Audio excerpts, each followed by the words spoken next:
Tu te rends compte, tu avais la vingtaine, tu as reçu des dizaines de propositions. Tu t'es dit c'est pas le bon moment, je vais profiter de ma vie, je me marierai plus tard.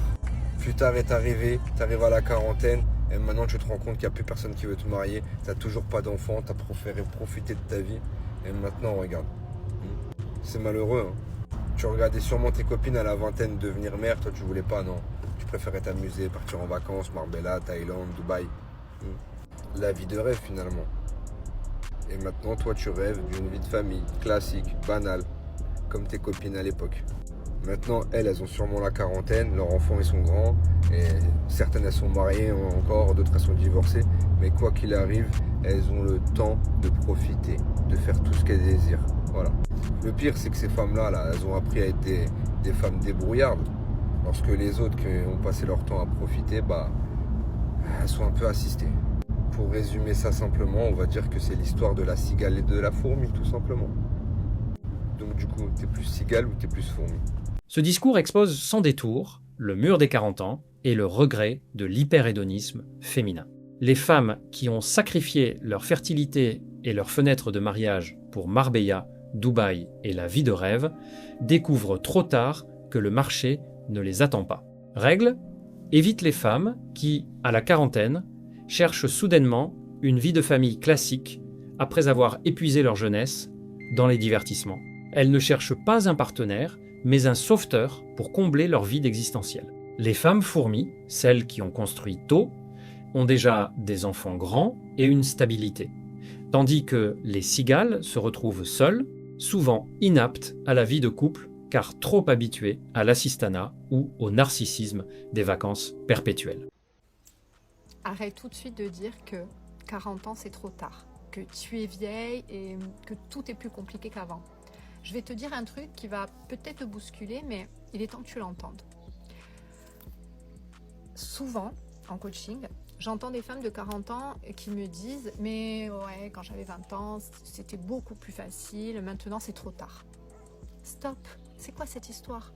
Quand tu avais 20 ans, déjà tu n'étais pas aussi intelligente qu'aujourd'hui, tu avais moins de confiance en toi, tu savais même pas ce que tu voulais vraiment dans une relation ou ce que tu aimais déjà chez les hommes. Mais maintenant à 40 ans, tu sais ce que tu veux. Tu es bien plus séduisante, plus vibrante, et c'est ça que les hommes recherchent à cet âge-là. On ne parle pas de petits jeunes de 20 ans là. Les hommes 35, 45 ans, ils sont là où tu es. Ils veulent une relation passionnante, authentique, mais arrête de te dire qu'il n'y a plus d'hommes. Bien sûr, si tu cherches dans les mauvais endroits, genre tu vas en boîte à 3h du matin, tu risques pas de trouver, tu risques de trouver autre chose que ce que tu cherches. Mais si tu vas dans des endroits qui correspondent à tes valeurs, je sais pas, moi, une conférence dans l'immobilier, tu verras qu'il y a plein de gens qui correspondent à tes valeurs. Donc arrête de t'inventer des problèmes, arrête de te dire que tu es vieille ou que c'est fini pour toi. Tu es bien plus attirante et intéressante à 40 ans qu'à 20 ans. Alors fais confiance à ce que tu es devenu et le meilleur est devant toi, pas derrière. C'était juste une petite parenthèse. Ce discours de coaching est un exemple type de rassurance narcissique conçu pour maintenir l'illusion d'une valeur marchande intacte après 40 ans. L'affirmation selon laquelle une femme est bien plus séduisante et vibrante à 40 ans qu'à 20 ans contredit la réalité biologique du désir masculin.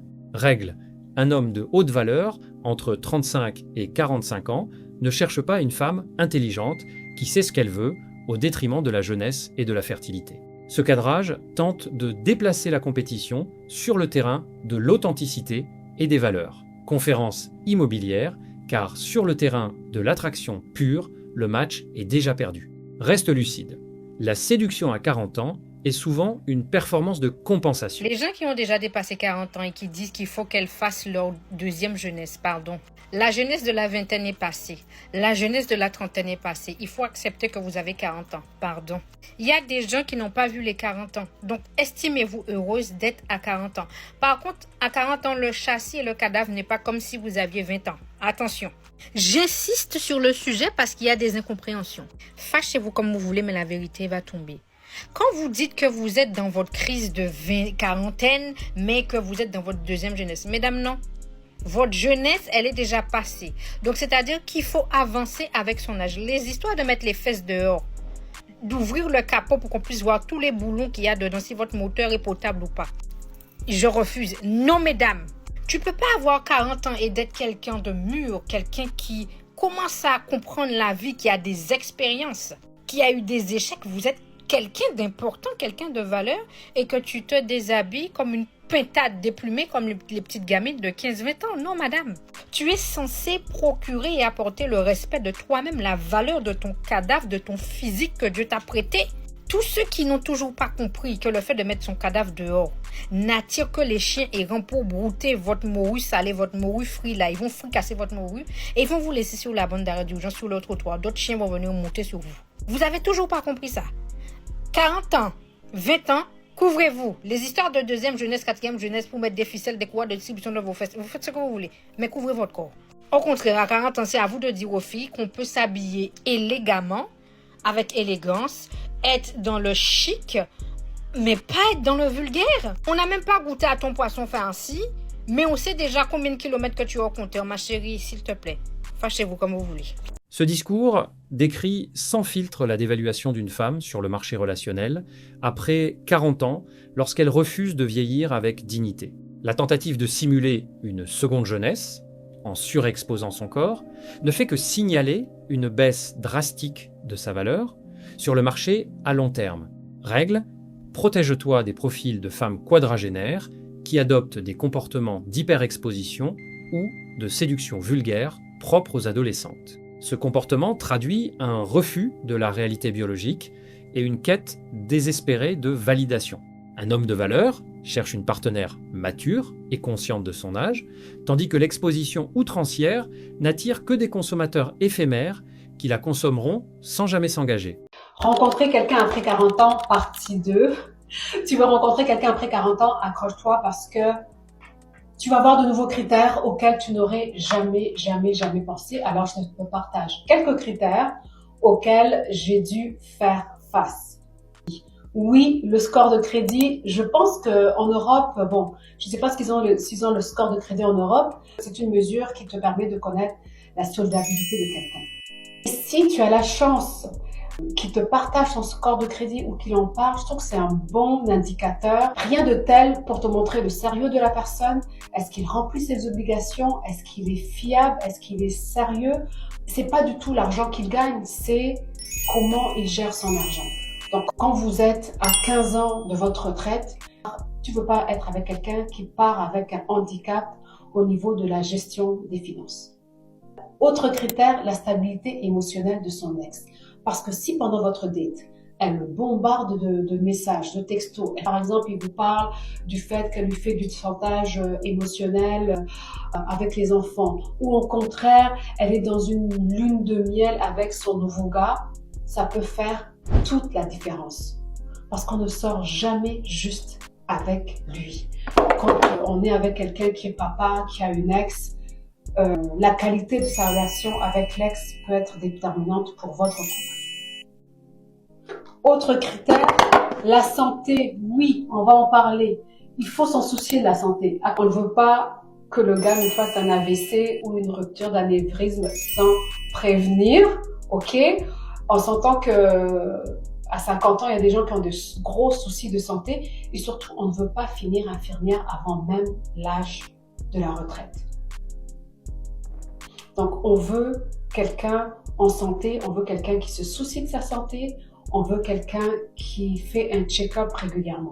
Et puis, il y a la réalité canadienne. Je ne sais pas, en Europe aussi, j'imagine que la garde partagée, c'est de plus en plus la norme. Ici, les hommes ont la garde autant que les femmes, quasiment, surtout pour les jeunes enfants. Et si vous n'avez pas les enfants la même semaine au début, c'est même pas la peine, vous ne vous verrez jamais. Alors, des fois, on peut négocier avec son ex-conjoint pour changer la semaine, mais des fois, l'entente est déjà réglée, l'autre ne veut pas changer la semaine, surtout si c'est parce que la personne apprend que tu as rencontré quelqu'un d'autre. Donc, ça peut être l'enfer. Alors, je peux vous dire que quand j'avais 40 ans, J'aurais aimé retourner à mes anciens critères de 1m90, qui a fait des études universitaires et qui est de bonne famille. Donc là, on est très loin de là. Alors c'est sûr que pour toutes ces questions-là, il ne s'agit pas d'aller poser la question directement, oui, c'est quoi ton score de crédit? Est-ce que ton ex est folle? Non. C'est vraiment d'avoir de longues discussions, des discussions profondes, et puis de sortir son chapeau d'investigatrice là. C'est sûr que la personne va nous donner des indices, on va obtenir des indices dans nos discussions, dans nos conversations. Et c'est important d'écouter ce que la personne nous dit et d'écouter aussi ce que la personne ne nous dit pas. Voilà, donc mets en commentaire, toi, tes nouveaux critères. Bye. Ce discours révèle la mutation du marché relationnel après 40 ans. La romance disparaît au profit d'un audit de gestion des risques. Une femme de cet âge ne cherche plus un partenaire, mais une police d'assurance. Elle scrute ton credit score, ton état de santé, pour ne pas être ta nounou et ta relation avec ton ex. Règle, sache que si tu as bien bâti ta vie, tu es la proie d'investigatrices qui veulent sécuriser leur retraite. Ne partage jamais tes informations financières ou médicales trop tôt. À 40 ans, un homme qui a réussi devient le plan de sortie de femmes qui ont réalisé que leurs critères de jeunesse, 1,90, diplôme, ne paieront pas leurs factures à 60 ans. Protège tes actifs et reste vigilant face à ces discussions profondes qui ne sont que des interrogatoires déguisés. Vous savez pourquoi beaucoup d'entre nous arrivent souvent jusqu'à 35 ans, 40 ans sans être mariés? Je vous explique. En effet, étant jolie, très jolie comme femme, toute femme est jolie à partir de 18 ans. Tu vois comment tes formes se développent, tu vois comment tu es jolie, tu te dis que tu as les hommes à tes pieds. Et c'est comme ça que tu reçois beaucoup de propositions de mariage. C'est de 18 ans, bon, on peut dire de 24 ans jusqu'à 30 ans que tu as le droit de faire ton choix. Mais non, comme nous avons le gros cœur, vous voyez un peu, on se permet d'amasser au moins 15 à 30 hommes dans notre téléphone. On se dit que celui qui va nous prouver plus qu'il a plus de gains, plus d'argent, on va aller avec lui. Et tu te rends compte que le gars, il fait d'efforts. Le gars, il fait de son mieux pour rester avec toi, pour t'entretenir. Mais toi, tu trouves que c'est minable. Toi, tu trouves que c'est rien. Tu en veux plus. Tu veux le gros lot. Et c'est comme ça que tu ne fais que perdre le temps. Tu perds le temps, tu perds le temps. Tu vieillis donc sans mari. Tu vieillis donc sans mari. Entre-temps, tu pouvais bien choisir ton sorcier, ton... je sais pas quoi. Tu te casses avec lui, vous grandissez ensemble. Mais non. Madame a préféré attendre le bonbon. Le prince charmant pour qu'il arrive. Et pour qu'enfin tu sois célibataire parce que tu as beaucoup trié. Tu voulais un homme fait comme, je sais pas, un prince charmant qui a les millions du monde. C'est la raison pour laquelle beaucoup d'entre nous arrivent souvent à 30 ans. Je parle par expérience. Je n'ai pas 30 ans. Mais je sais, c'est parce que parfois, parfois tu as même tout ce que tu veux, mais je ne sais pas. Je ne sais pas ce qui arrive souvent pour qu'on ne fasse pas le choix. Pourtant, à l'âge là, tu as bien l'opportunité d'avoir un mari, un bon mari même. Tu grandis avec lui, vous prospérez ensemble, vous grandissez ensemble. Mais non, on se permet de trier, de choisir le plus beau, le plus riche, le plus élégant, le plus... Je ne sais pas quoi, ce qu'on cherche exactement. Et comme on ne peut pas trouver ça en un seul homme, on va commencer à chercher des relations. On va finir sans relation à 40 ans parce qu'on sera toujours en train de chercher. Il y a les femmes qui disent souvent que c'est même à partir de 40 ans, 50 ans que la vraie vie. C'est faux. La vraie vie ne commence pas à 40 ans. Ça commence dès tes 24 ans. Si tu ne fais pas ton choix, tu vas finir célibataire. Arrêtez ça. Ça, c'est la vérité que je suis en train de vous. Arrêtez ça. Les jeunes filles, là, quand quelqu'un vient vers toi, tu te rassures au moins, c'est qu'il soit de bonne moralité, qu'il te respecte. C'est tout. Grandissez ensemble. Travaillez ensemble. C'est toi qui veux le plus beau, le plus riche, le plus mignon, le plus élégant. Entre-temps, toi-même, je ne sais même pas si tu es... le plus instruite même, entre-temps. On ne sait pas si toi-même tu es même tout ça, mais bon... C'est désolant, très désolant. En tout cas, vous les hommes, vous n'êtes pas aussi simple que ça. Vous n'êtes pas aussi simple comme on le croit. Vous-même, vous dérangez aussi parce que c'est à cause de vous que certaines filles se sont révoltées. C'est à cause de vous que certaines filles ont décidé de faire le laissamsel. En tout cas... Ce discours décrit le piège de l'hyperchoix féminin durant la période de pic de valeur, 18 à 25 ans. Beaucoup de femmes gaspillent leur jeunesse à collectionner des options et à chercher le prince charmant milliardaire, méprisant les hommes de valeur qui proposent de construire ensemble.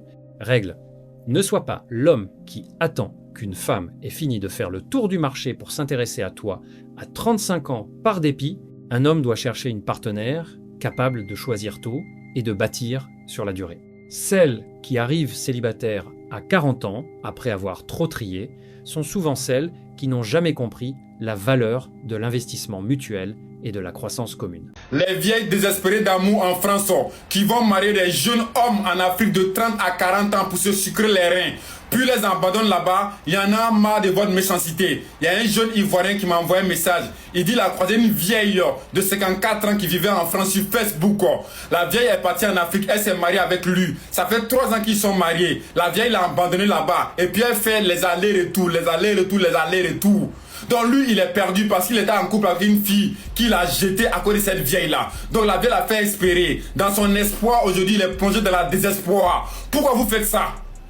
Il n'y a pas d'homme en France ici. Il n'y a pas de jeunes hommes en France ici. Même si on dit que vous êtes désespéré d'amour, pour lui aussi c'est très bien fait pour sa gueule. Comment tu peux laisser ta chérie pour une vieille de 54 ans? Si tu vois une vieille de 54 ans qui a quitté la France pour aller marier un jeune de 32, 34 ans en Afrique, dis-toi qu'elle est désespérée d'amour et qu'elle n'a pas reste. Elle a au moins 6 enfants, ben 10 enfants ici. Elle est mère célibataire, maman Nangaï. Elle n'a même pas bonne situation pour aller te prendre en Afrique. Ça veut dire quoi? Il y en a marre de ce genre de comportement. Il faut arrêter avec ça. Au bout d'un moment là, soit tu vas pour un plan, soit tu prends un homme ici, mais marier avec un homme et puis l'abandonner, moi je ne suis pas d'accord avec ça. Je ne suis même pas d'accord avec les hommes qui marient des femmes et puis les abandonner. Donc arrêtez avec ça. Il y en a marre des vieilles de 54 ans. Il y en a marre des vieilles de 60 ans qui sont désespérées d'amour. Faut arrêter avec ça. Il y en a marre. Oh là là. Ce témoignage expose le marché noir de l'illusion sentimentale, les mariages transnationaux, basés sur un échange de services cyniques. D'un côté, des femmes mûres et désespérées d'amour en Europe, qui partent en Afrique pour consommer de la jeunesse. De l'autre, des jeunes hommes qui sacrifient leur vie locale et leur compagne pour un espoir de visa ou de richesse. Règle: ne vends jamais ton intégrité et ta jeunesse à une femme par pur opportunisme financier ou migratoire. Le déséquilibre de pouvoir est tel que tu finiras comme ce jeune Ivoirien, abandonné, sans ressources et ayant tout perdu. La pension de vieillesse émotionnelle n'est pas une stratégie de vie, c'est une impasse. On parle d'enfant, on me parle de me bloquer avec ses jambes si je veux pas d'enfant pour que j'envoie la purée dedans. J'ai fait non, Ah ben mon chacal, t'es dans un sacré guépier là. Là je suis dans un plombier là. Ah oui, ben, et vous vous voyez tout le temps au taf? Ouais, tout le temps. Oh là là, c'est relou. Tu vois le bombier là? Oh, donc dès que t'es à côté de la machine café aussi, Ziak, elle est là. Ziak, elle est là, elle se met à côté, elle touche. Des fois, elle te dit, ouais, on va au boulot ensemble. Ah, t'entends celle-là? Ah. Ouais. Mais bon. Conclusion, là, moi, déjà, Chacal, il faut toujours revenir à la base. Ouais. La base, c'est que c'est toi qui as cherché. Ouais. Elle était dans son petit coin tranquille. C'est toi qui es parti la draguer par intérêt. Donc, dans un premier temps, tu es très mauvais. Ouais. Tu es mauvais. Non. Il faut que tu le dises que tu es mauvais. Tu es mauvais. Non, j'ai pas été bon. Ah oui. Ce cas est une alerte rouge sur la manipulation biologique. Une femme de 40 ans qui tente de bloquer un homme de 26 ans avec ses jambes pour obtenir une grossesse cherche une assurance vie, pas un partenaire. À 26 ans, tu es à l'aube de ton pic de valeur. Elle est face au mur de l'infertilité. Elle veut utiliser ta vitalité pour résoudre son urgence chronométrique. Règle: ne laisse jamais une femme plus âgée dicter ton calendrier reproductif. Un enfant est un lien définitif qui te brisera financièrement et t'enchaînera à une femme dont le déclin physique et l'exigence de sécurité ne feront que croître. Si elle parle de bloquer ou de forcer le destin, fuis, tu n'es qu'un donneur de sperme et un futur payeur de pension alimentaire à ses yeux.